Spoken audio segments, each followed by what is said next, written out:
যুবক বন্ধুরা, যুবতী বোনেরা যারা আছেন, মোবাইল যাদের হাতে আছে, এটা হয় আপনার জান্নাত না এটা জাহান্নাম কামাই করার স্থান।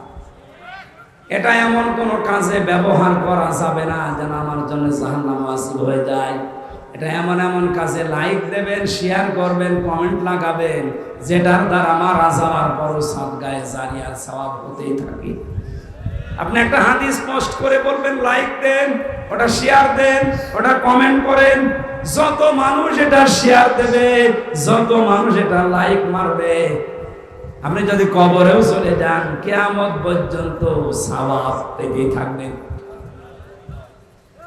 হযরত আইয়ুব আলাইহিস সালাম যে বিপদে পড়েছিলেন, এই যে লাইক দেওয়া, শেয়ার করা, এই শব্দটা আইয়ুব আলাইহিস সালামের জীবন থেকে নেওয়া।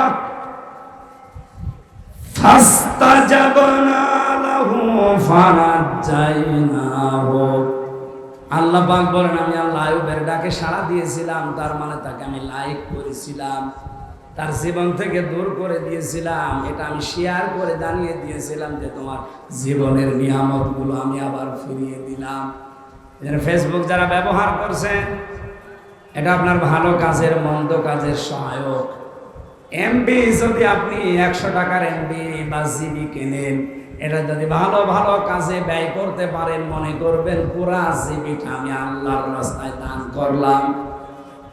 আর ওটা যদি উলঙ্গ নাচ দেখে, উল্টা পাল্টা জিনিস দেখে কেউ ব্যয় করে, সে যেন বিশ্বাস করে নেয় যে এটা তার জাহান্নামে যাওয়ার জন্য যথেষ্ট হয়ে গেল। আল্লাহ, আমি সহ যারা এগুলো ব্যবহার করি, তোমার ইসলামের জন্য, দ্বীনের জন্য, মানবতার জন্য ব্যয় করার তৌফিক দাও, বলেন আমিন। বারাকাল্লাহু লানা ওয়া লাকুম ফিল কোরআন। আল্লাহ, আমাদের জীবনকে তুমি পরিচ্ছন্ন করে দাও। আমার ওয়াজে আমরা বুদ্ধিমান হিসাবে যাই শুনেছি, এগুলো আমাদের জীবনে তুমি সেট করে দাও। এলাকায় মাটির নিচে যত মানুষ ঘুমিয়ে আছে, আল্লাহ এদেরকে তুমি নিজ বলে ক্ষমা করো। আল্লাহুম্মা গফিরলি ওয়ারহামনি ওয়াহদিনি ওয়াফিনি ওয়ারযুকনি ইয়া রাব্বাল আলামিন। তখনকার মরণ চলে আসে জানি না।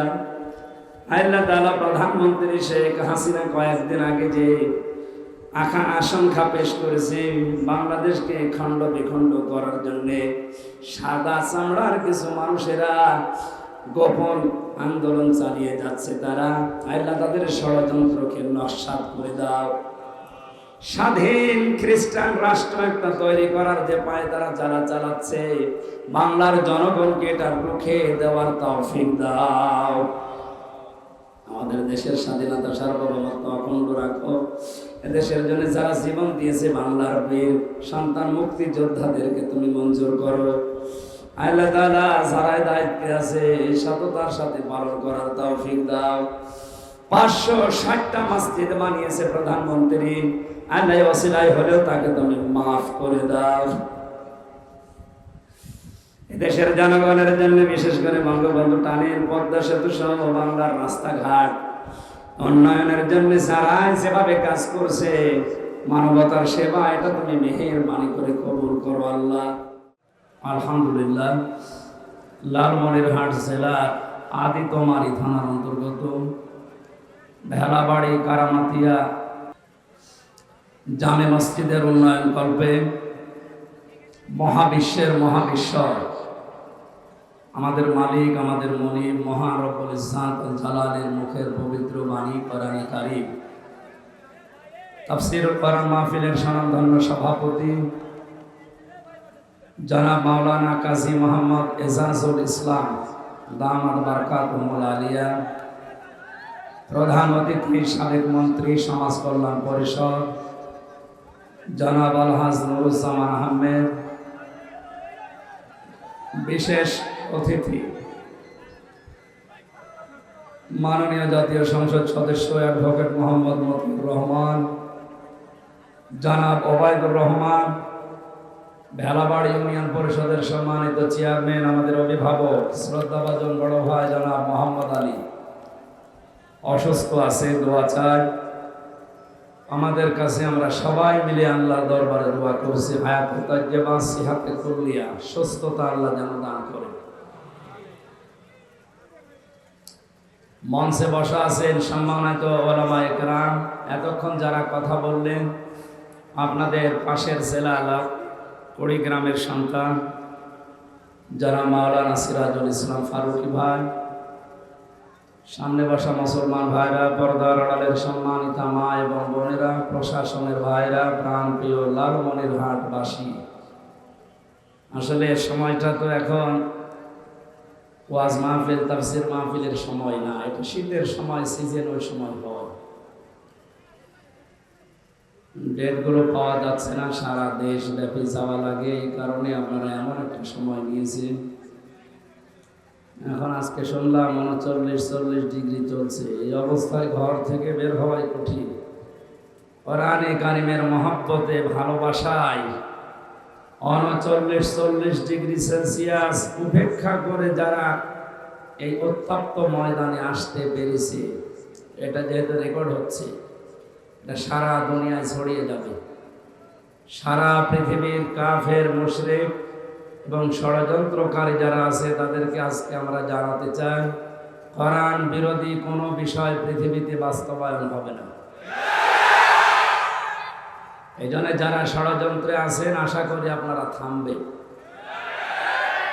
দল মত নির্বিশেষে, জাতি বর্ণ ধর্ম সব মানুষ এখানে আমরা এসেছি, কারণ পৃথিবীতে কোরআনে কারিম শুধুমাত্র মুসলমানদের কিতাব নয়।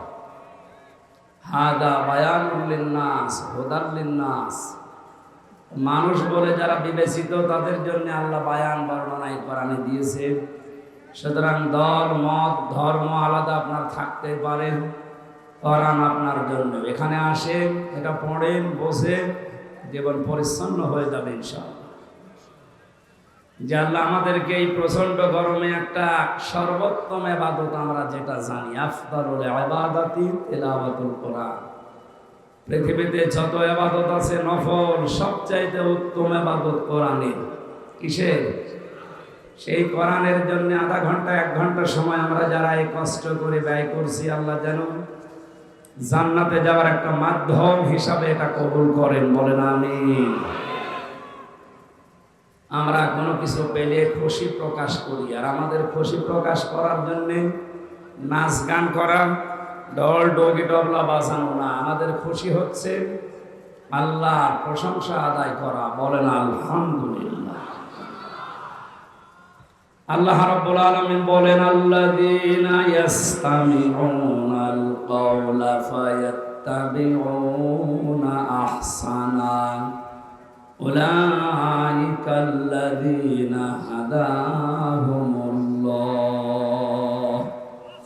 ওয়া উলাইকা হুম উলুল আলবাব।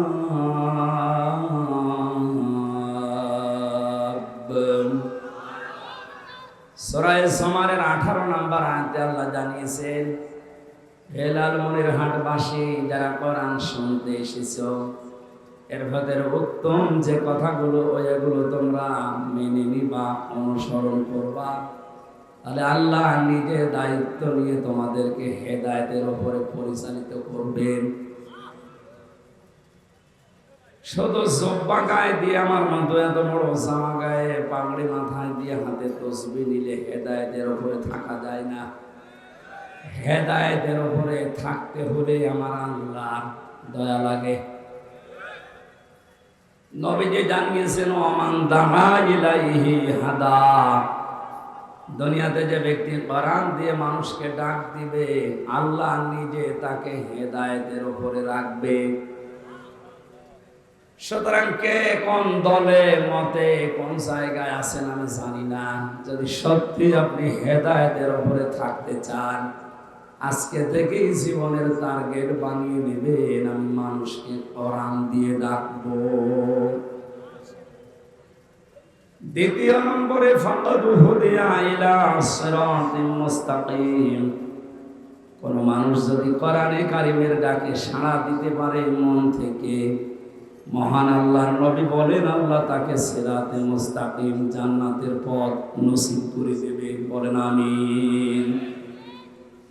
জান্নাতের পথ দেখার জন্য আজকের এই আয়োজন, নাকি জাহান্নামে যাওয়ার জন্য? জান্নাতের পথ দেখার জন্য আজকের বিশাল আয়োজনে যারা আঞ্জাম দিয়েছে,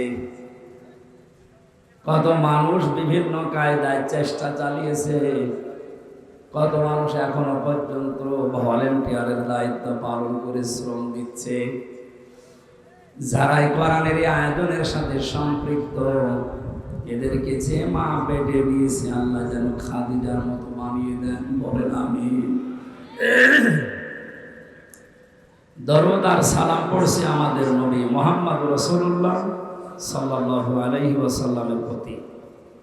নবীজি জানিয়েছেন, মান ক্বারাআল কোরআনা ফাস্তাযহারাহু, যে ব্যক্তি কোরআন পড়ে আর কোরআনকে বিজয়ী করার জন্য চেষ্টা চালায় দুনিয়াতে, আমাদের জীবনের মেন টার্গেট হওয়া দরকার এটা। কারণ আজ হোক কাল হোক আপনি এই দুনিয়ায় থাকবেন না, খুব বেশি হলো আর 100 বছর পরে এই জায়গায় আমরা যারা আছি কেউ থাকবে? সব মাটির নিচে যাবে, নতুন মানুষ এসে এই জায়গা চাষ করবে। যদি বেঁচে থাকার গ্যারান্টি থাকতো যে কিয়ামত পর্যন্ত আপনার হায়াত আছে, তাহলে এই মাহফিলের দরকার তো ছিল না। আমি আরো নিষেধ করতাম যে এগুলোর দরকার নেই, খাও দাও ফুর্তি করো, দুনিয়া কি মজা নেই। যেহেতু এই টার্গেট আমাদের, এই গ্যারান্টি আমাদের নেই। আমার এখন 33 বছর বয়স, আর খুব বেশি হলেও বাংলাদেশের গড় আয়ু অনুযায়ী আর নাই 33 বছর, খুব বেশি হলেও না আর 50 বছর। এরপরে আর আমি কি, এটা আমি নিজেও চিনতে পারব না। এজন্য আমাদের আসল জীবনের যেটা টার্গেট, চোখ বন্ধ হওয়ার পরে যেটা শুরু হচ্ছে ওটা আর কোনোদিন শেষ হবে না। ওই জীবনের জন্য আজকের এই অনুষ্ঠানটা যেন আল্লাহ আমাদের নাজাতের ওসিলা বানিয়ে দেয়। কোরআনকে ইজহার করা, বিজয় করা, প্রতিষ্ঠা করা, কায়েম করা, এটা শুধু যারা টুপি মাথায় দেবে তাদের কাজ, নাকি যারা মরণের চিন্তায় আছে তাদের কাজ? দলমত নির্বিশেষে সবাইকে মরা লাগবে, মাস্ট বি। সুতরাং আমাদের জীবনের আজকে থেকে টার্গেট বানিয়ে নেব কি করে কোরআনে কারিমকে ইজহার করা যায়, প্রতিষ্ঠা করা যায়, কোরআন বিজয় করা যায়। আল্লাহর হালাল করা এই পৃথিবীতে জিনিসগুলো আমরা আঁকড়িয়ে ধরতে পারবো, হারাম বিষয়গুলো আমরা ছেড়ে দিতে পারবো। আদখালাহুল্লাহুল জান্নাহ, নবীজি বলেন আল্লাহ তাকে জান্নাতে প্রবেশ করিয়ে দিয়েছে। তার মানে যেই পরিবারে, যে সমাজের, যে রাষ্ট্রে কোরআন প্রতিষ্ঠা হয়ে যায়, কোরআন বিজয় থাকে, সেখানে হালালকে হালাল জেনে মেনে নেওয়া যায়, হারামকে হারাম জেনে ছেড়ে দেওয়া যায়। ওই রকম পরিবেশ যদি কায়েম হয়, তাহলে ওই জায়গাটাকে মিনি জান্নাত বলে আল্লাহ ঘোষণা দিয়েছে। নবীজিকে দিয়ে আল্লাহ বলিয়েছেন আদখালাহুল্লাহুল জান্নাহ, তাকে যেন আল্লাহ জান্নাতে প্রবেশ করিয়েই দিয়েছে। তার মানে আপনি মনে করবেন কোরআন বিজয়ী হয়ে গেলে আপনি একটা মিনি জান্নাতে আছেন, বলেন আলহামদুলিল্লাহ। সম্মানিত ভাইরা, স্থান কাল পাত্র ভেদে কথা বলা দরকার। এই মেম্বারগুলো, এই চেয়ারগুলো একটা আমানত, কিন্তু আজ আমরা বাস্তবতায় এমন জায়গায় আছি, বললেও মার খাবো, না বললেও মার খাবো। আবেগ দিয়ে দুনিয়া চলে। গত পরশু দিনে আমাদের মাননীয় প্রধানমন্ত্রীর বক্তব্য শুনেছেন। 14 দলের সাথে যে বৈঠক ছিল, ওনার শেষ কথাগুলো উনি আশঙ্কা করে বলছিলেন, বাংলাদেশের চট্টগ্রামের কয়েকটা জেলা মায়ানমারের কিছু অংশ নিয়ে সাম্রাজ্যবাদী যারা এই পৃথিবীতে, উনি নাম বলেননি যদিও, তারা একটা স্বাধীন খ্রিস্টান রাষ্ট্র ঘোষণা দেওয়ার জন্য নীরব আন্দোলন চালিয়ে যাচ্ছে। ওনার এটা আশঙ্কা, এই আশঙ্কা যদি সত্যে পরিণত হয়ে যায়, পূর্ব তৈমুরের মতো, দক্ষিণ সুদানের মতো, বাংলাদেশ যদি খণ্ড বিখণ্ড হয়ে আলাদা একটা স্বাধীন রাষ্ট্র ওরা গণভোটের মাধ্যমে ঘোষণা দিয়ে ফেলে, বলেন তো এখন যেভাবে স্বাধীনভাবে চট্টগ্রামের বান্দরবন, খাগড়াছড়ি, রাঙ্গামাটি যেতে পারছেন, ওই সময় পাসপোর্ট ছাড়া যেতে পারবেন? আমরা দোয়া করছি এবং বিশ্বাস করছি ওনার এই আশঙ্কা যেন সত্য না হয়।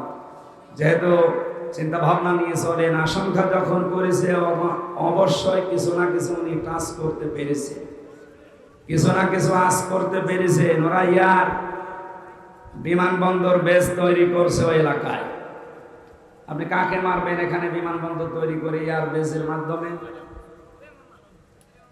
বাংলাদেশের সবচাইতে টার্নিং পয়েন্ট বান্দরবন, খাগড়াছড়ি। কারণ এই এলাকায় যে সমস্ত সীমান্তবর্তী জেলাগুলো যে তার কাটাগুলো দেওয়া আছে, পাশে যে রাষ্ট্র মায়ানমার, ওদের এই সীমান্ত এলাকাগুলো, ওদের পাহারাদার যারা, রক্ষী যারা খুব দুর্বল। আমাদের যারা আছে, যদিও যারা জান বাজি রাখতে চেষ্টা চালায়, ওরা তো ওই রকম সাহসী না।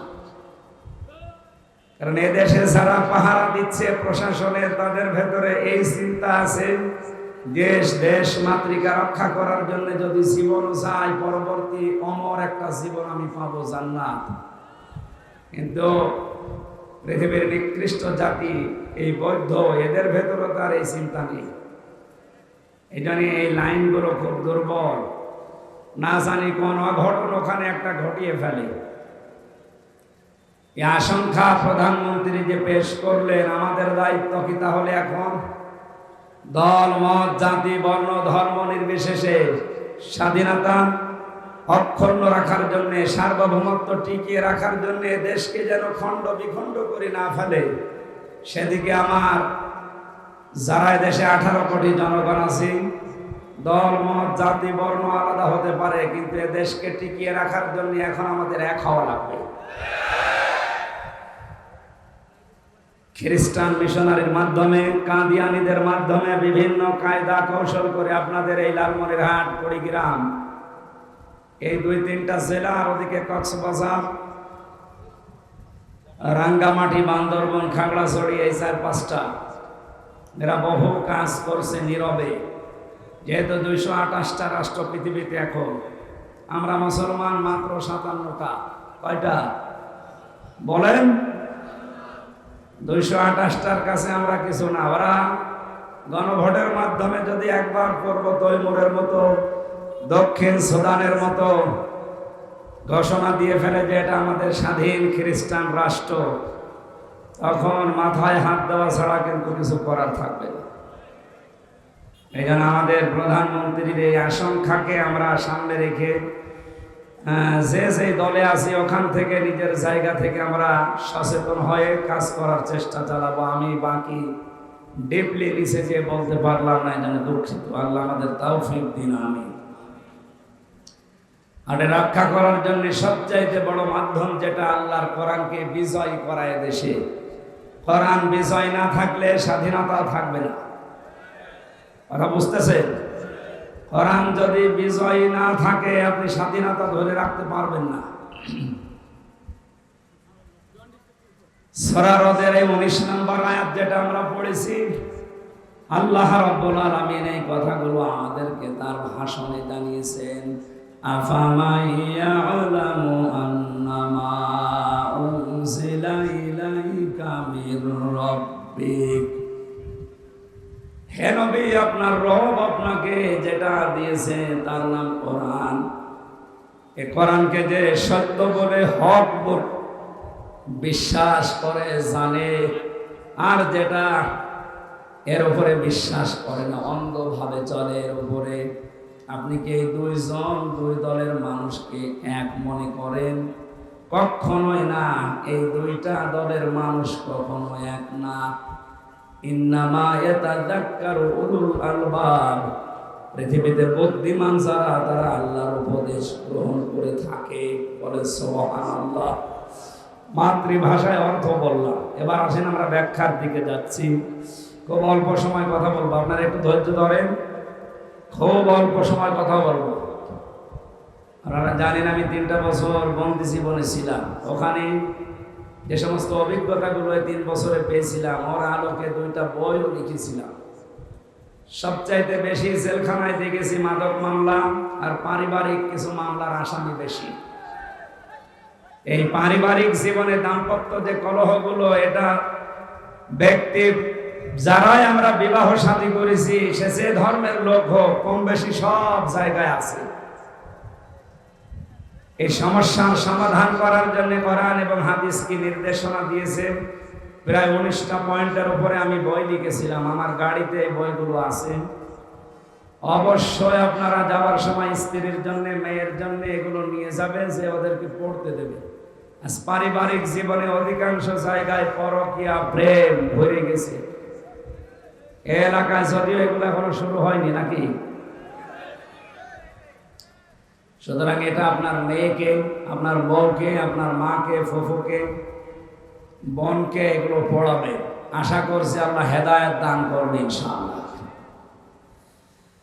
কোরআনে কারিমের আয়াতে আল্লাহ আমাদেরকে ঘোষণা দিলেন, যারা আল্লাহর কোরআন বিশ্বাস করে আর যারা এর প্রতি অন্ধ আচরণ করে, হে নবী আমি আল্লাহ বলছি এরা কখনো সমান হবে না। আপনি যতই তাদেরকে সমান মনে করেন, ভালো মনে করেন না, এই দুই দলকে কখনো এক আপনি পাবেন না।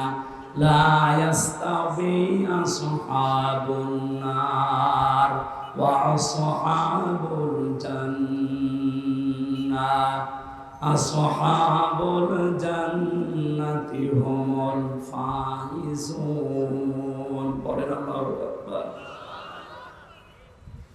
সূরা হাশরের 20 নম্বর আয়াতে আল্লাহ বলেন, হে নবী যারা জাহান্নামী মানুষ আর যারা জান্নাতি মানুষ, এই মানুষগুলোর কর্মকাণ্ড কখনো কি সমান হবে?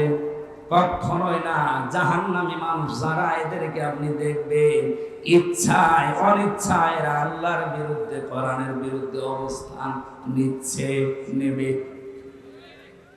আপনি যতই তাদের কানের কাছে মুখ নিয়ে ওয়াজ করেন না। হযরতে আদম আলাইহিস সালামের পৃষ্ঠদেশ থেকে যখন আল্লাহ পাক রূহগুলো বের করেছিলেন, আদম নবীর সামনে এভাবে ডান হাত মেলে ধরে বললেন, এই দেখেন এর ভেতরে লক্ষ লক্ষ আপনার সন্তান, এগুলো সব জান্নাতি। বাম হাত দিয়ে তিনি কিছু রূহ বের করে বললেন, এই দেখেন এগুলো আপনার সন্তান, এগুলো সব জাহান্নামী। প্রশ্ন আসতে পারে, তাহলে আমরা জান্নাতি না জাহান্নামী? ওই দিনে তো প্রমাণ হয়ে গেছে, এখন আর ভালো খারাপ কাজ করে করব কি না। হাদিসের ব্যাখ্যায় মুহাদ্দিসিন নাম লিখেছেন, হযরতে আদম নবীর পৃষ্ঠদেশ থেকে যখন আল্লাহ বের করেছিলেন রূহগুলো, ডান হাতের ভেতরে যারাই ছিল ওই মানুষগুলো কিয়ামত পর্যন্ত দুনিয়ায় আসবে, কিন্তু ওদেরকে দিয়ে ইচ্ছায় হোক অনিচ্ছায় আল্লাহ ভালো ভালো কাজ দুনিয়ায় করিয়ে নেবে। তাদের মন মানসিকতাগুলো এমন ভাবে আল্লাহ তৈরি করে দেবে।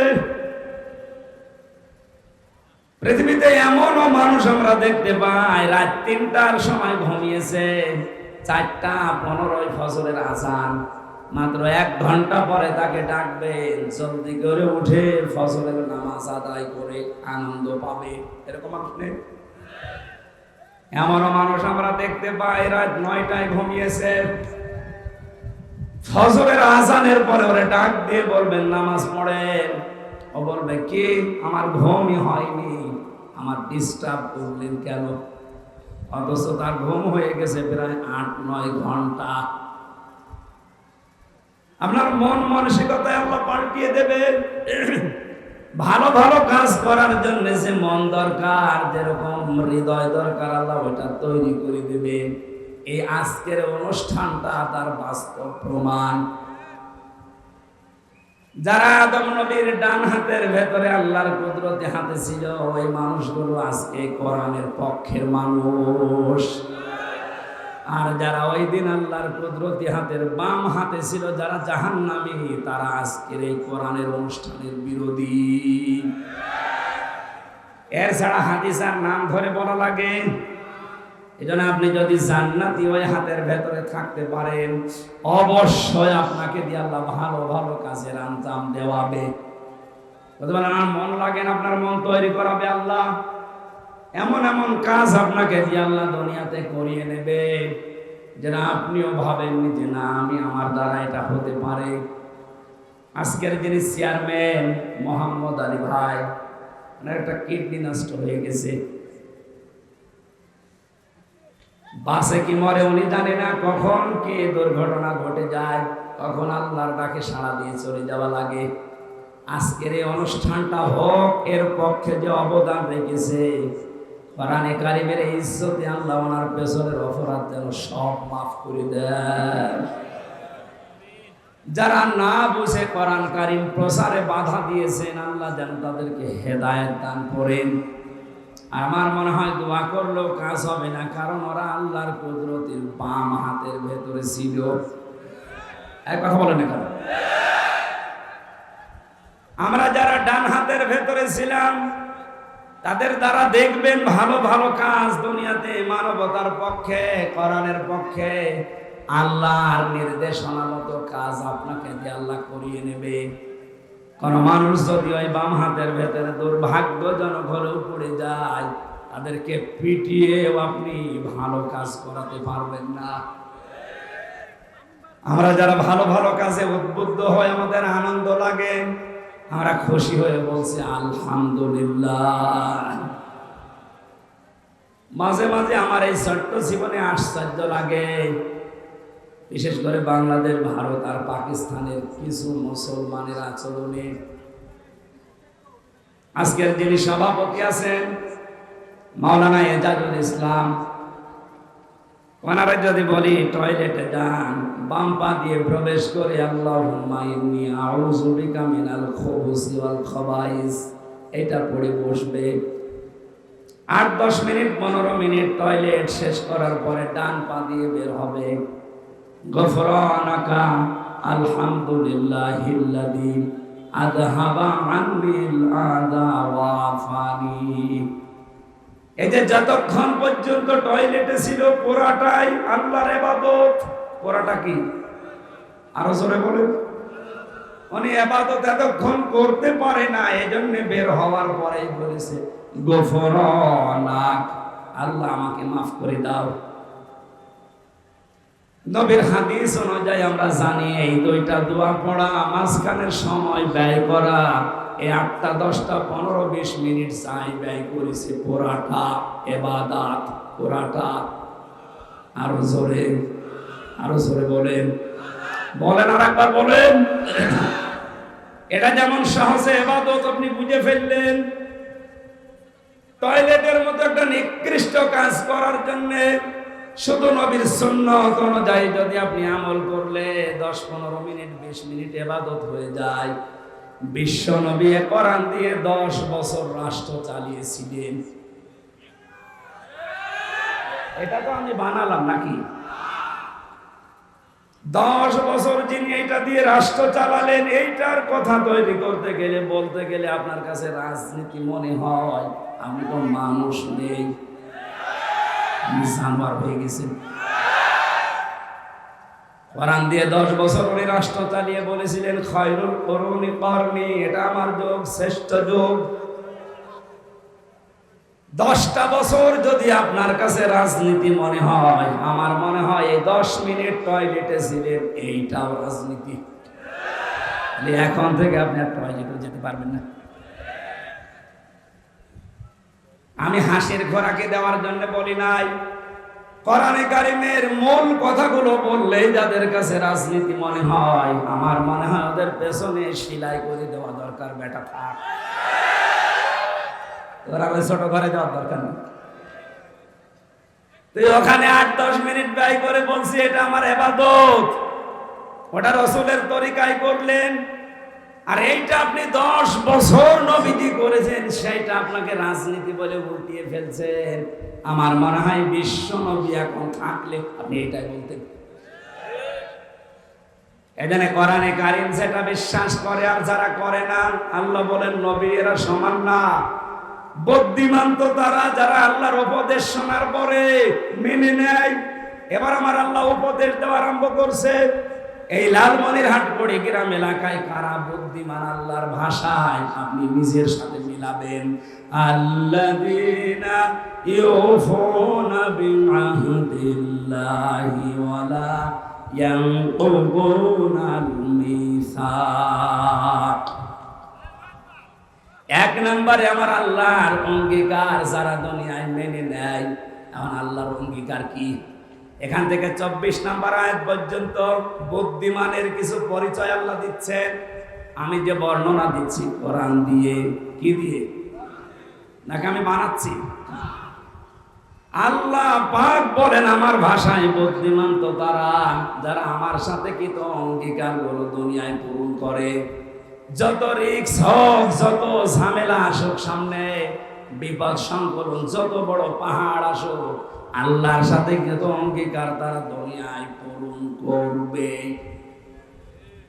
আল্লাহর সাথে অঙ্গীকার কয়টা? এখানে আলেম নেই। আল্লাহর সাথে অঙ্গীকার কয়টা? একটা। ওই যে রূহের জগতে আল্লাহ পাক জিজ্ঞাসা করেছিলেন আলাস্তু বিরব্বিনা, যত রূহ আমরা ওই জায়গায় ছিলাম সবাই একবারকে জবাব দিয়েছি ক্বালু বালা, অবশ্যই আপনি আমাদের রব। এখন এই যে একটা অঙ্গীকার দিলাম আপনি আমাদের রব, আনতা কুলু ইয়াউমাল কিয়ামাতি ইন্না কুন্না আন হাদা গাফিলিন। আল্লাহ পাক বলেন সাক্ষী থাকো, আমিও সাক্ষী থাকলাম। যারা এই যে রব বলে স্বীকৃতি দিলে অঙ্গীকারটা যেন দুনিয়ায় ভুলে যেও না। আপনারা যারা বুদ্ধিমান পরিচয় দিচ্ছেন ভুলে গেছেন আপনারা। আমরা যারা বুদ্ধিমান আল্লাহর ভাষায় জীবন যদি চলেও যায় আল্লাহর অঙ্গীকার আমরা পূরণ করবই। কথা বলে না কেন? অঙ্গীকার কয়টা? কি রব বলেন? কি আল্লাহকে রব বলে স্বীকার করেছি। কোন মানুষ যদি আয়াতের তাফসিরে তাবারির ভেতরে আমি পড়েছি, কোন মানুষ যদি বলে আল্লাহ আমার রব, তাহলে 19টা বিষয় দুনিয়ায় সে মানবে না। কথা বলেন কেন ভাই? কথা বন্ধ করেন। কথা বলো কেন?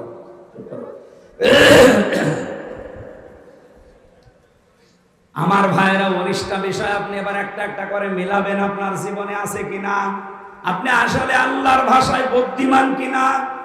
যদি 19টা বিষয় আপনার জীবনে না থাকে, আপনি কিয়ামত পর্যন্ত হায়াত পেয়েছেন, 41 সাল পর্যন্ত ক্ষমতায় আছেন, তামাম বাংলাদেশের মালিক, তারপরও আপনি আল্লাহর ভাষায় নির্বুদ্ধিমান। আপনি নির্বোধ, আপনি পাগল, আপনি মাজনুন। আপনাকে বুদ্ধিমান হওয়ার জন্য আল্লাহর এই 19টা বিষয় দুনিয়ার প্র্যাকটিক্যাল লাইফে মিলাতে হবে। 1 নম্বরে রব মানে লালন পালনকারী। রব মানে কি? উনি যে আমাকে লালন পালন করতে পারে, বিশ্বাস আমাদের রবের উপরে আছে। এখানে 100 জনের 98 জনের ভেতরে বিশ্বাস নেই। আমরা অনেকেই মনে করি আমাদের লালন পালন, আমাদের খাওয়ার দায়িত্ব, আমার ব্যবসার, আমার চাকরির, আমার জমি জায়গার। এক কথা বলে না। এই বিশ্বাস যেন আল্লাহর উপরে তৈরি হয়, এই জন্যই তাই মাহফিলটা দেওয়া। তাছাড়া সেই কুষ্টিয়া থেকে এখানে এসে আমি ভোটে দাঁড়াচ্ছি না, আর ভোটে দাঁড়ানোর সম্ভাবনা নেই। আমি চাই যে আমাদের মনের ভেতরে এরকম কোনো যদি উল্টাপাল্টা থাকে, আমরা যেন 19টা বিষয় মেনে নিয়ে মিলাতে পারি। বলেন ঠিক কিনা? আজকে থেকে আমরা যারা আল্লাহকে রব বলে মানি, তামাম দুনিয়া একদিকে হয়ে গেলেও আমার রিস্কের দায়িত্ব যার, উনি আমার ব্যবসা ছাড়া, চাকরি ছাড়া, জমি ছাড়া অবশ্যই উনি লালন পালন করছেন। মায়ের পেট থেকে আরম্ভ করেছেন, এখনো করছেন, কিয়ামত পর্যন্ত হায়াত পেলে উনি করবেন। এটা আমার প্র্যাকটিক্যাল লাইফে নিয়ে আসা দরকার, বিশ্বাস সহ।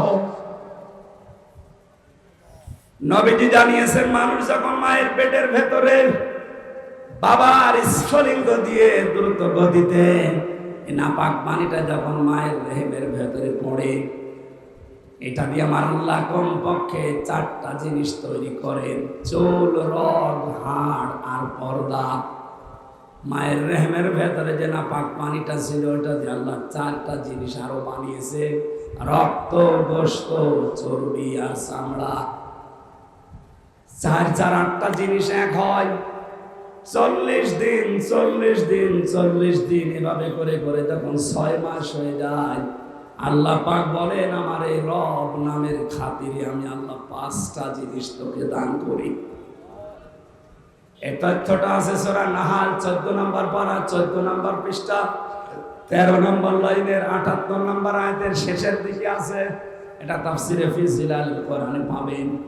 ওয়াজআলা লাকুমুস সামআ ওয়াল আবসারা ওয়াল আফইদা ইলা আখিরি আয়াত। লালমনির হাটের মানুষেরা, আল্লাহ রব নামের কারণে মায়ের পেটের ভেতরে 5টা জিনিস স্পেশাল ভাবে দিয়েছেন। কোন নামের কারণে? আরো জোরে বলেন বলেন। শ্রবণ শক্তি, দর্শন শক্তি, বাক শক্তি, আকেল শক্তি আর ঘ্রাণ শক্তি। এই 5টার একটাও যদি আল্লাহ কম দিত, আপনি দুনিয়ায় আসতেন কিন্তু অপূর্ণাঙ্গ হয়ে, পূর্ণাঙ্গ কেউ বলতো না। যদি আপনাকে চোখ আল্লাহ না দিত, দর্শন শক্তি, তাহলে মানুষ আপনাকে কানা বলে ডাকতো। কথা বলেন না কেন? যদি আকেল শক্তি না দিত আপনাকে আল্লাহ, দুনিয়ার মানুষ আপনাকে পাগল বলে ডাকতো। যদি বাক শক্তি না দিত, মানুষ আপনাকে বোবা বলে গালি দিত, ডাকতো বোবা বলে। যদি শ্রবণ শক্তি না দিত, মানুষ আপনাকে কালা বলে ডাক দিত। কথা বলার শক্তিটা যদি আল্লাহ আপনাকে না দিত, কথা বলতে না পারলে যে কি হয় এটা আমি আজ 7-8 দিন টের পাচ্ছি। আমার গলাটা বসে যাওয়ার কারণে আমি টের পেয়েছি যে কথা বলা এটা কত বড় নিয়ামত। কোরআনে কারীম জানিয়েছে খালাকাল ইনসানা আল্লামাহুল বায়ান।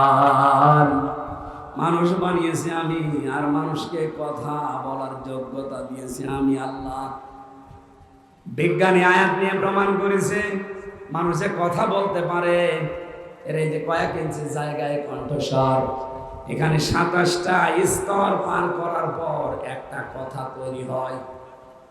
আমার হয়তো 27টার ভেতরে কিছু স্তর দুর্বল হয়ে গেছে, এই জন্য আমার কথা বের হচ্ছে না। তাও তো আজকে একটু ছেড়ে গেছে গলাটা।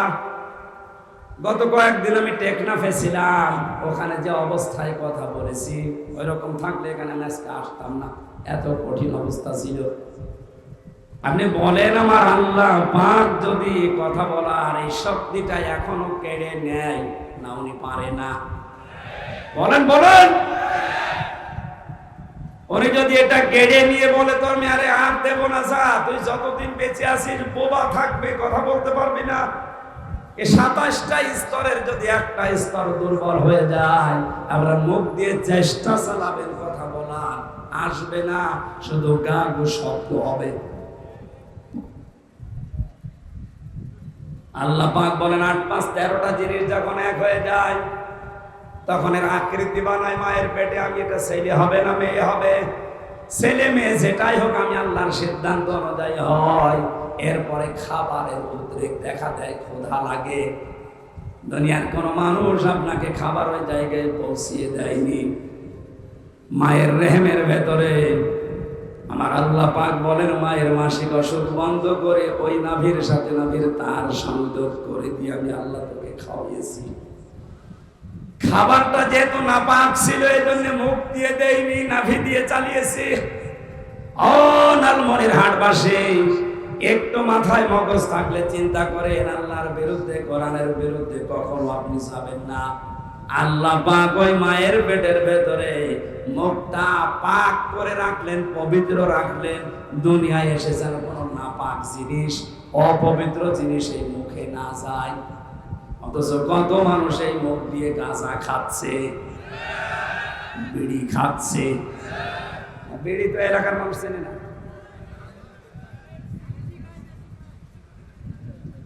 কত মানুষ মানুষের সম্পদ আত্মসাৎ করে, ফাঁকি দিয়ে, মিথ্যা মামলা দিয়ে টাকা পয়সা কামাই করে খাচ্ছে। মিথ্যা মামলা মনে হয় বলা ঠিক হইল না, কারণ এ জেলায় তার মিথ্যা মামলা নেই। অত জোরে বলা দরকার, এটা আসতে বলো। অবৈধভাবে যারা ইনকাম করেন দুইটা ক্ষতি হবে তাদের। এক নম্বরে অবৈধ সম্পদ আপনি ভোগ করতে পারবেন না। এক কথা বলেন না কেন? অবৈধভাবে যারা ইনকাম করেন তাদের টাকা পয়সা তারা ভোগ করতে পারবে না। তার বাস্তব প্রমাণ আমি নাম নিলাম না, নাম ধরবো নাম ধরে আমি মায়ের খাই। এমনি 3 বছর ছিলাম, মরে গেলেও আর নাম ধরবো না। আপনি বোঝেন ছাতা না বোঝেন দরকার। আপনি একটু চোখ মিলে দেখেন, এই বাংলাদেশে যারা অবৈধভাবে চেয়ার পাওয়ার কারণে এত সম্পদের মালিক হয়েছিল, নিজেও জানে না যে তার সম্পদ কত। ছিলেন, পান করেছেন, বাম স্তন দিলেন, তিনি বললেন না, মুখ বের করে নিলেন। এটা সিরাত ইবনে হিশামে পাবেন। 3 বার মুখ লাগিয়েছে হযরতে রাসূল, 3 বার মুখ বের করে নিয়েছে। হযরতে হালিমাকে চোখের ইশারা দিয়ে যেন বোঝাতে চাই, মা হালিমা জোর করেন কেন? ডান স্তন এটা আমার অধিকার ছিল, আমি পান করেছি। বাম স্তন এটা আমার অধিকার না, এটা আমার দুধ ভাই আব্দুল্লাহর অধিকার। আমি জানি আপনার একটা ছেলে আছে, তার নাম আব্দুল্লাহ। এই স্তনটা তো আমার না, এটা তার। পৃথিবীর ময়দানে আমি ভাইয়ের হক নষ্ট করার জন্য আসি নাই, এসেছি ভাইয়ের হক ফিরিয়ে দেওয়ার জন্য। বাংলার মুসলমানেরা, যেই নবী মায়ের কোলে বসে ভাইয়ের হক ফিরিয়ে দেয়, নষ্ট করে না, সেই নবীর উম্মত এখানে বসে আছে হাজার হাজার। এরা যত বড় হয় তত ভাইয়ের হক মারার জোন হয়।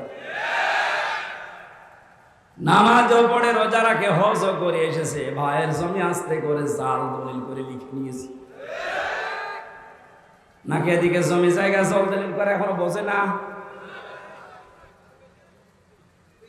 যারা অবৈধভাবে এভাবে ইনকাম করে খাচ্ছেন, এখন আপনি থামবেন আশা করছি, কারণ আপনার অবৈধ জিনিস আপনি ভোগ করতে পারবেন। আপনি তো দেখতে পাচ্ছেন। এক কথা বলে না কেন? কিছুদিন আগে গিয়েছিলাম রাঙ্গাবালি পটুয়াখালী। ওখানে যিনি দায়িত্বে ছিল শুনলাম ৯,৫৯৫ বিঘা জমির মালিক উনি। আরে ভাই, একজন যদি ৯,৫৯৫ বিঘা জমির মালিক হয়, তো এলাকায় আর জমি থাকে? অথচ ওনার 10 বছর আগেও জমি ছিল মাত্র ৭.৫ বিঘা। এখান থেকে যদি আলাউদ্দিনের চেরাগের মতো এত বেশি তৈরি হয়, বলেন আপনি বাস্তবতায় এই লোকটা মারা যাওয়ার পর অত ইমান নিয়ে মরতে পারবে না, বেঈমান হয়ে মরবে। ওই যে ৯,৫৯৫ বিঘা জমিও কোনোদিন ভোগ করার হায়াত পাবে না। কি হলো? দুইটা মারা যাওয়ার সময় ইমান পেলেন না, ভোগও করে যেতে পারলেন না। মরণের পরে আপনার জমি তখন কি হবে? আপনার ছেলে, আপনার মেয়ে, আপনার বউ, আপনার দরের লোক, আপনার আত্মীয় স্বজন, এইগুলো তখন অবৈধ কাজে ব্যয় করবে। আর ফ্ল্যাক্সি লোড হয়ে, বিকাশ হয়ে, নগদ হয়ে আপনার কবরে যাবে। যদি বলেন হুজুর আমার নগদ নাম্বার খোলা নেই, এমনি ভুলে যাবে, আর খোলা লাগবে? আমরা যারা বুদ্ধিমান তাদের কয়টা কাজের কথা বললাম দুনিয়ায়? 19টা। বলেন কয়টা? 1 নম্বরে আল্লাহকে লালন পালনকারী হিসাবে আমরা মেনে নেব, আজকে থেকে বিশ্বাস করে কর্মজীবন, প্র্যাকটিক্যাল লাইফে এটা মিলাবো। 2 নম্বরে রব মানে আইন দাতা। রব মানে আফসোস লাগে না একবারও? 51 বছর দেশটা স্বাধীন হয়ে গেল। 51টা বছরে 96% মুসলমান আমরা এই দেশে বাস করছি। আজও পর্যন্ত রবের একটা আইন এই দেশে কায়েম হলো না। আপনি কি জবাব দিবেন? এটা বললে আপনার কাছে যদি রাজনীতি মনে হয়, কবরে যাবেন, ফেরেশতা জিজ্ঞাসা করবে মার রব্বুকা। যে বলবেন আল্লাহ, এই বাঙালি দাঁড়া, রব মানে আল্লাহ একবারে বলে ফেললে রবের প্রথম অর্থ কি? লালন পালনকারী। 2 নম্বর অর্থ কি? আইনদাতা। তোর পরিবার, সমাজ, রাষ্ট্রে আল্লাহর কোন আইন ছিল বল? বলতে পারবেন না। মগুর যেটা নিয়ে এসেছিল ওটা মাটিতে পড়বে না, আপনার পিঠের উপর পড়বে। আমি তো আপনাকে বাঁচাতে চাচ্ছি আর আপনি আমাকে শত্রু মনে করেন। আরে ভাই, এই কথাগুলো না বলে আমি যদি এখন মাছের কাহিনী আরম্ভ করতাম তাও আপনি শুনতেন, সাপের কাহিনী আরম্ভ করতাম তাও আপনি শুনতেন, কিন্তু এই যে মেম্বার, এই যে চেয়ারের হক আদায় হতো না। আমি আপনাকে বাঁচাতে চাচ্ছি, কোরআনের চোখ লাগিয়ে দেখতে পাচ্ছি আপনি নির্বোধ, আল্লাহর ভাষায় আপনি নির্বোধ, আপনি পাগল, আপনি বুদ্ধিমান হতে পারছেন না। আমাদেরকে যারা নির্বুদ্ধিমান বলেন, নির্বোধ বলে ডাকেন, আমরা আল্লাহর কাছে বুদ্ধিমান। আমাদের এই ছোট্ট জীবন দিয়ে বিশাল আখিরাতের জীবন আমরা অলরেডি ক্রয় করে ফেলেছি। এক কথা বলেন, আল্লাহর সাথে ওয়াদা যারা আমরা করেছিলাম, ওই ওয়াদা যদি এখন দুনিয়াতে ঠিক রাখতে পারি, এই অঙ্গীকারটা, ওয়ালা ইয়ানকুদুনাল মিসাক, আল্লাহ রাব্বুল আলামিন আমাদের সাথে যে সমস্ত মিসাকগুলো দিয়েছেন, অঙ্গীকারগুলো, দুনিয়ার এই ময়দানে পরিস্থিতি যত কঠিন হোক আমরা যেন ঠিক রাখতে পারি। তাহলে বুদ্ধিমানের পরিচয় দিয়ে যাওয়া যাবে। কবরে গিয়েও যদি বলতে চায় যে রব্বি আল্লাহ, আমার রব আল্লাহ, অবশ্যই রবের আইনগুলো ব্যক্তি, পরিবার, সমাজ, রাষ্ট্রে তাকে দেখানোর চেষ্টা করা লাগবে। আল্লাহ আমাদের তাওফিক দিন। আল্লাযীনা ইয়াসিলুনা মা আমারাল্লাহ, আল্লাহ পাক যে সমস্ত সম্পর্কগুলো সংরক্ষণ করার জন্য, ঠিক রাখার জন্য আদেশ দিয়েছে, এই সম্পর্কগুলো ঠিক রাখার চেষ্টা যারা করে তারা বুদ্ধিমান। এ পৃথিবীতে সবচাইতে বড় সম্পর্ক মানুষের সাথে তার মা বাবা। কার? মা বাবার সাথে সম্পর্ক আজ আমাদের হাজারো মানুষের ঠিক থাকছে না। তাদেরকে অনেকে আলাদা করে দিয়ে তাদের হক আদায় করছি না। এটা আল্লাহর নির্দেশের বাইরে চলে যাওয়ার কারণে আমাদের জীবনের অনেক কিছু কাঙ্ক্ষিত মানের যেটা অর্জন করা দরকার হচ্ছে না। বাংলাদেশের বিভিন্ন জেলাতে বিভিন্ন সংস্থার মাধ্যমে আজ আমরা দেখতে পাচ্ছি এরা বৃদ্ধাশ্রম তৈরি করছে। মানুষের সাথে তার সম্পর্ক রক্তের, যেটা তার মা বাবা, তার বোন, তার ভাই, তার চাচা, তার ফুফু, যদিও শব্দগুলো ছোট ছোট মনে হচ্ছে, তা আমাদের উচিত বুদ্ধিমান যদি আমরা হতে চাই, এই সম্পর্কগুলো যেন দুনিয়ায় ঠিক থাকে।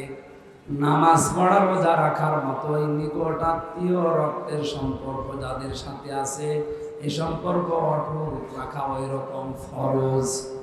আল্লাহ আমাকে সহ প্রত্যেককে এটা আমল করার তৌফিক দাও, বলেন আমিন। যারা সবর করে এই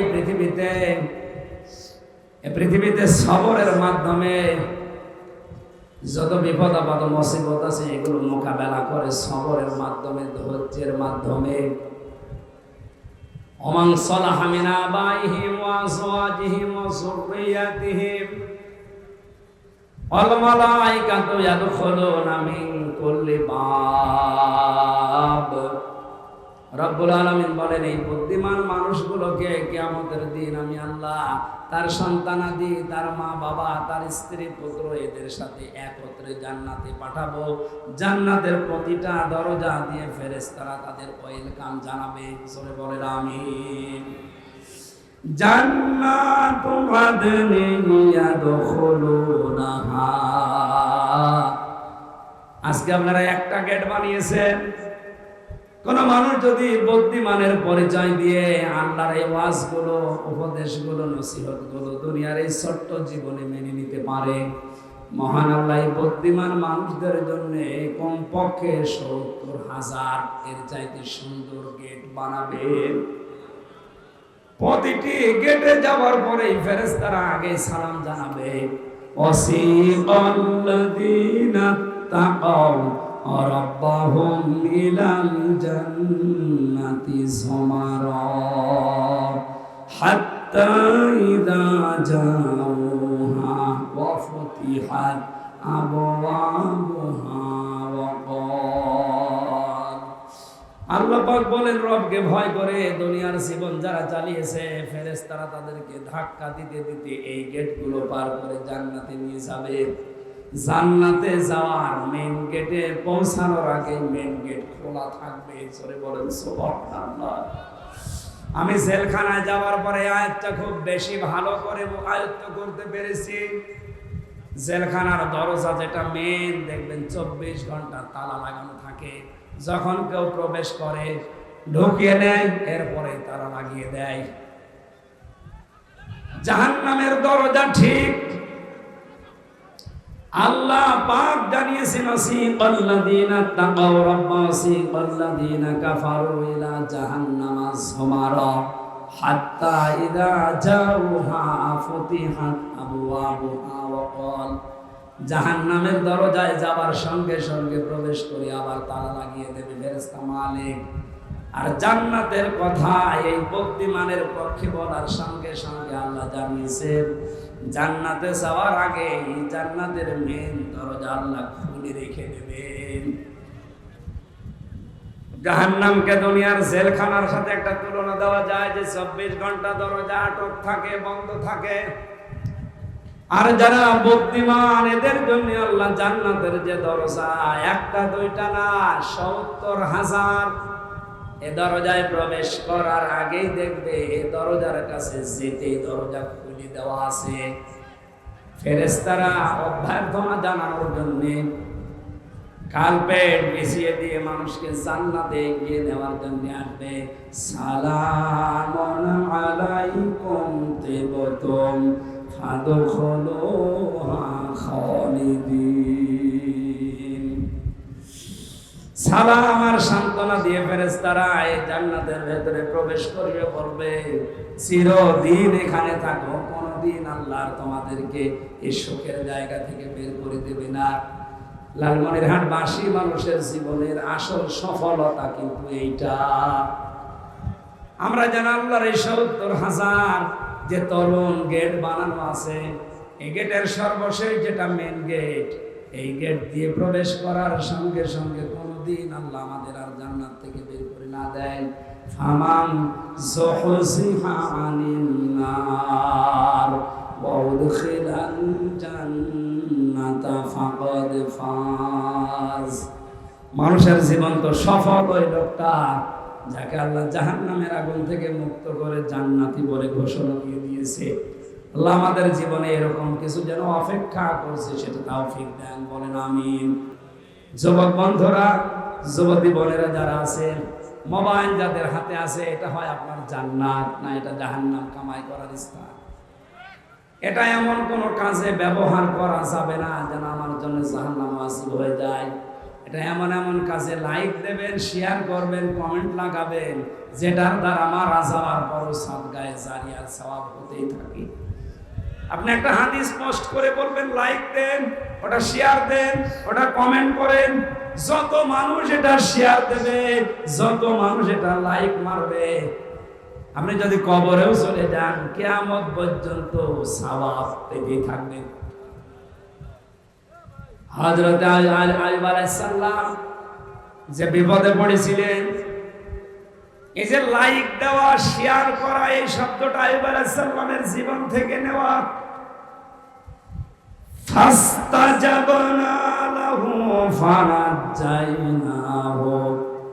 আল্লাহ পাক বলেন, আমি আল্লাহ আইয়ুবের ডাকে সাড়া দিয়েছিলাম, তার মানে তাকে আমি লাইক করেছিলাম, তার জীবন থেকে দূর করে দিয়েছিলাম। এটা আমি শেয়ার করে জানিয়ে দিয়েছিলাম যে তোমার জীবনের নিয়ামতগুলো আমি আবার ফিরিয়ে দিলাম। ফেসবুক যারা ব্যবহার করছেন, এটা আপনার ভালো কাজের, মন্দ কাজের সহায়ক। এমবি যদি আপনি 100 টাকার এমবি বা জিবি কেনেন, এটা যদি ভালো ভালো কাজে ব্যয় করতে পারেন, মনে করবেন পুরা জিবিটা আমি আল্লাহর রাস্তায় দান করলাম। আর ওটা যদি উলঙ্গ নাচ দেখে, উল্টা পাল্টা জিনিস দেখে কেউ ব্যয় করে, সে যেন বিশ্বাস করে নেয় যে এটা তার জাহান্নামে যাওয়ার জন্য যথেষ্ট হয়ে গেল। আল্লাহ আমি সহ যারা এগুলো ব্যবহার করি, তোমার ইসলামের জন্য, দ্বীনের জন্য, মানবতার জন্য ব্যয় করার তৌফিক দাও, বলেন আমিন। বারাকাল্লাহু লানা ওয়া লাকুম ফিল কোরআনিল আযীম। আল্লাহুম্মা আমিন। লা ইলাহা ইল্লা আনতা সুবহানাক ইন্নী কুনতু মিনাজ জালিমিন। লা ইলাহা ইল্লা আনতা সুবহানাক ইন্নী কুনতু মিনাজ জালিমিন। ফাস্তাজাবনা লাহু ওয়া নাজ্জাইনাহু মিনাল গাম্মি ওয়া কাযালিকা নুনজিল মুমিনিন। রব্বুল আলামিন বড় আশা নিয়ে প্রচন্ড এই গরমে বাড়ি থেকে বের হওয়া এখন নিষিদ্ধ, তারপরও কোরআনের আকর্ষণে আমরা এসেছি।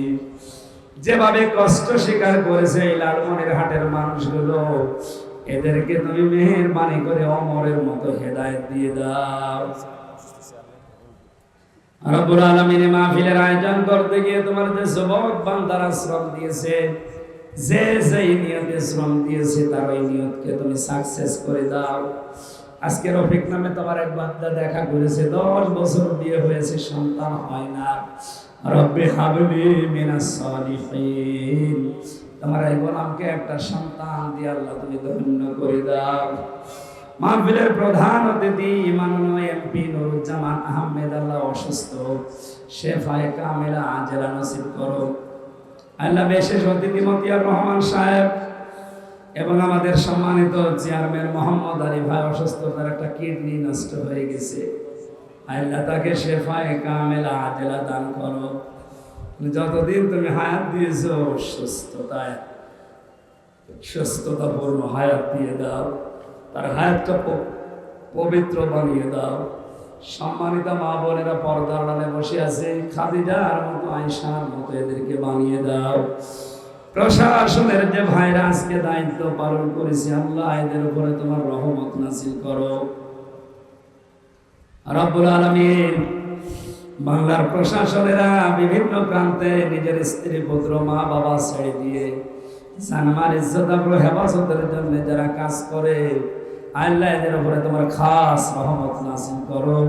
এদের মা বাবা আত্মীয় স্বজন স্ত্রী পুত্র সন্তান আদিকে তুমি সহি সালামতে রাখো। আল্লাহ আজকের এই মাহফিলটা পাহারা দেওয়ার জন্য প্রশাসনের যারা এসেছে, এদের আজকের এই দায়িত্ব ইবাদত হিসাবে কবুল করে নাও।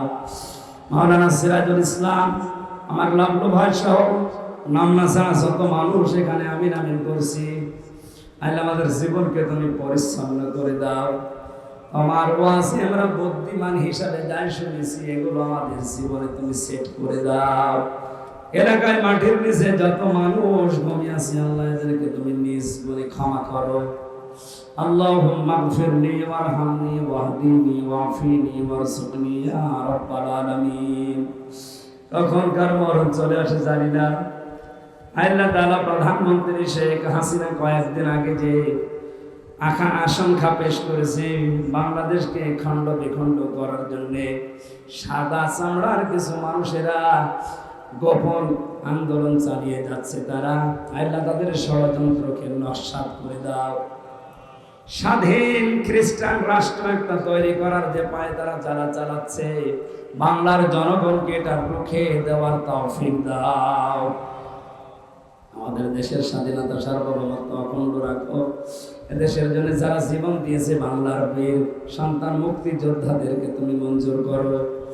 আল্লাহ তাআলা যারা দায়িত্বে আছে সততার সাথে পালন করার তৌফিক দাও। 560টা মসজিদ বানিয়েছে প্রধানমন্ত্রী, আল্লাহ ওসিলায় হলেও তাকে তুমি মাফ করে দাও। দেশের জনগণের জন্য বিশেষ করে বঙ্গবন্ধু টানেল পদ্মা সেতু সহ বাংলার রাস্তাঘাট উন্নয়নের জন্য যারা যেভাবে কাজ করছে, মানবতার সেবা, এটা তুমি মেহেরবানি করে কবুল করো। আল্লাহ যত চক্রান্ত ষড়যন্ত্র ইসলাম নিয়ে দেশ নিয়ে আরম্ভ হয়েছে, আল্লাহ সর্বনাশ করে দাও। আল্লাহুম্মা ইন্নী আসআলুকা শাহাদাতান ফি সাবিলিক ওয়াজআল মাউতি ফি বালাদি রাসূলিক। কখন কার কাপড় চলে আসে কাপড়ের এই বাজারে আমরা জানি না, মরণটা আসার সঙ্গে সঙ্গে যেন পড়ি লা ইলাহা ইল্লাল্লাহু মুহাম্মাদুর রাসূলুল্লাহ। আসসালামু আলাইকুম ওয়া রাহমাতুল্লাহ। সভাপতি সাহেব কথা বলবে, দোয়া চাবে, পেছনে বইটা আছে, যাওয়ার সময় নিয়ে যান, পেছনে গাড়িতে আছে। সালাম।